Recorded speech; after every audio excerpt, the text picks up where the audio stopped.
দিনটা ছিল ভাইয়ের অন্নপ্রাশনের ঠিক পরের দিন। তো আমরা সবাই একটু রেডি হয়ে দুপুর বেরিয়ে পড়েছি ইকো পার্কের উদ্দেশ্যে। তো তার আগে রাম মন্দিরটা একটু দর্শন করে যাচ্ছি আমরা সবাই। তো রাম মন্দিরটা পুরোপুরি ঘুরে যাওয়ার পরেই আমরা বেরিয়ে পড়েছি ইকো পার্কের উদ্দেশ্যে। তো দুঃখের বিষয় হলো সেদিনকে ছিল সোমবারে, আমাদের কারো মাথায় নেই যে সোমবারে বন্ধ ছিল।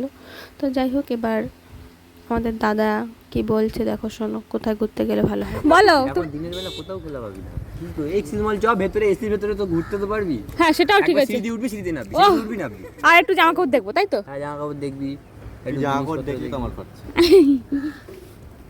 জিনিসপত্র দেখবি, ওখানে আমার সাইজে পাওয়া যাবে ভালো ভালো, অন্য জিনিসও দেখা যাবে এর থেকে সত্যি। তারপরে ফাইনাল হলো আমাদের এক্সেস মলটাই, কারণ বাইরে যে এত গরম, একটু এসে এসির হাওয়া খেলাম, একটু খাবারটা পুরো কিনে খেলাম। আর পুরো এক্সেস মলটা একদম পুরোপুরি ঘুরে ঘুরে দেখেছি কোথায় কি আছে না আছে। খুব একটা আশা হয় না, যখন আসি তখন এরকমভাবেই আমি একটু সব জায়গায় দেখি, কিনতে না পারলে দেখতে তো পাবো। তো যাই হোক, ঘোরাটোরা শেষ করে পুরোপুরি একবারে ডাইরেক্ট মামা বাড়িতে চলে এসেছি। এসে দেখি ভাইয়ের ফটোশ্যুট হচ্ছে, আর ভাইয়ের পুরো চারিপাশে কত লোক।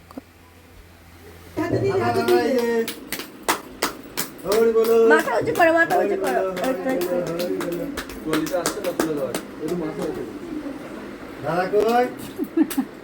এই গরমে নতুন বউ।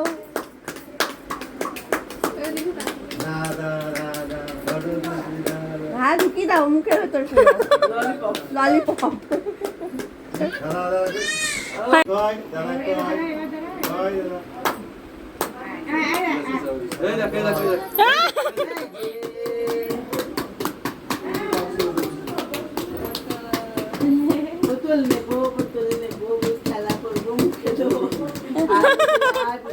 উল্টো পাল্টা জিনিসই লাগবে ওর কাছে। ঘুরে টুরে আসার পরেই এতই ক্লান্ত লাগছিল যে ভাইয়ের এই ভিডিওটা ছাড়া আমার আর কোনো ভিডিও তোলার কথাই মনে নেই। তো যাই হোক, এরপর আমি খাওয়া দাওয়া করে বেরিয়ে গেছিলাম। তো ভিডিওটা যদি ভালো লাগে অবশ্যই লাইক, শেয়ার, সাবস্ক্রাইব করে দেবেন।